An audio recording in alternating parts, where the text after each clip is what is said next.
Senator Harris. Thank you, Mr. Chairman. Attorney General Barr, has the President or anyone at the White House ever asked or suggested that you open an investigation of anyone? I wouldn't. Yes or no? Could you repeat that question? I will repeat it. Yeah. Has the President or anyone at the White House ever asked or suggested that you open an investigation of anyone? Yes or no, please, sir? The President or anybody else?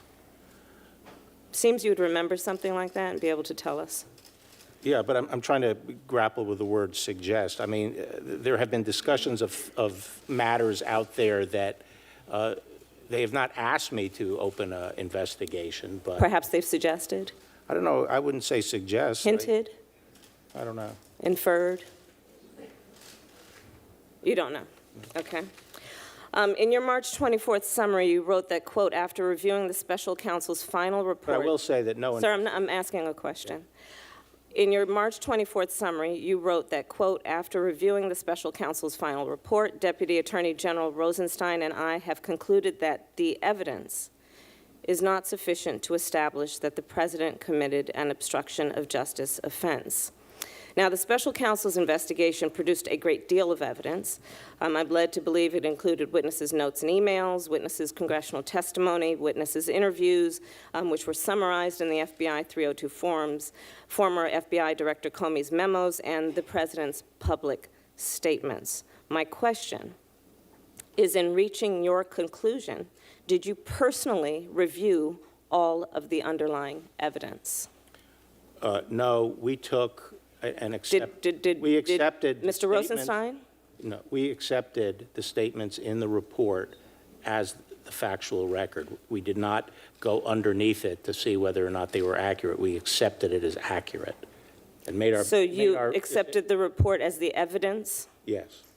You did not question or look at the underlying evidence that supports the conclusions in the report? No. Did Mr. Rosenstein review the evidence that underlines and supports the conclusions in the report, to your knowledge? Not to my knowledge. We accepted the statements in the report, Did and anyone the in your- characterization of the evidence is true. Did anyone in your executive office review the evidence supporting the report? No. No. Yet you represented to the American public that the evidence was not, quote, sufficient to support an obstruction of justice offense. The evidence presented in the report.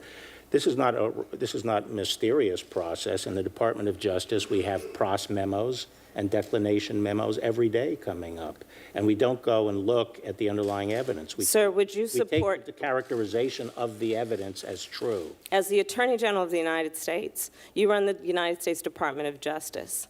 If in any U.S. attorney's office around the country, the head of that office, when being asked to make a critical decision about, in this case, the person who holds the highest office in the land, and whether or not that person committed a crime, would you accept them recommending a charging decision to you if they had not reviewed the evidence? Well, that's a question for Bob Mueller. He's the U.S. attorney. He's the one who presents the report.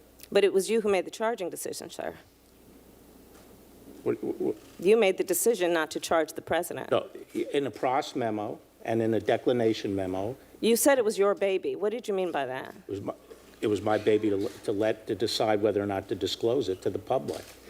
And whose decision was and- it? Who had the power to make the decision about whether or not the evidence was sufficient to make a determination of whether there had been an obstruction of justice? Prosecution memos go up to the supervisor. In this case, it was the Attorney General and the Deputy Attorney General who decide on the final decision.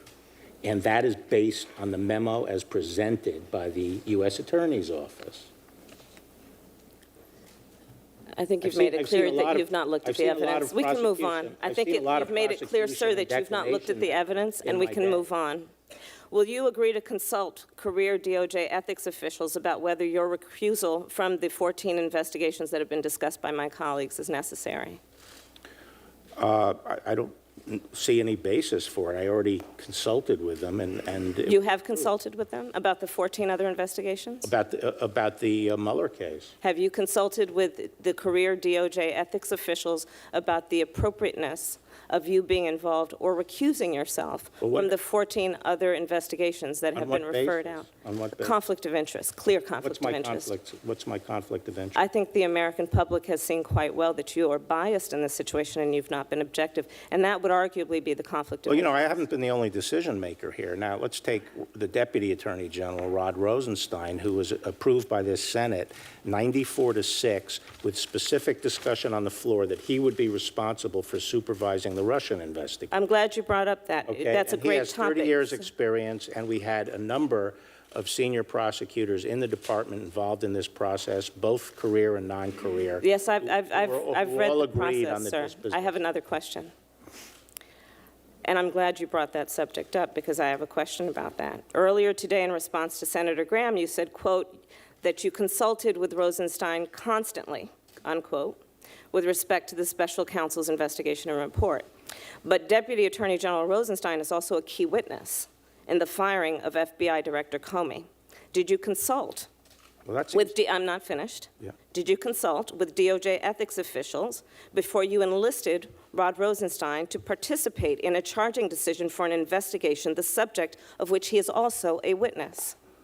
My understanding was that he had been cleared already to participate in it by the... So you had consulted with them and they cleared it? No, I think they cleared it when he took over the investigation. Did you That's my consult? understanding. You don't know whether he's been cleared of a conflict of interest? He would be participating if there was a conflict of interest. So you're saying that it did not need to be reviewed by the career ethics officials in your office believe to it- I determine believe if it was was- appropriate?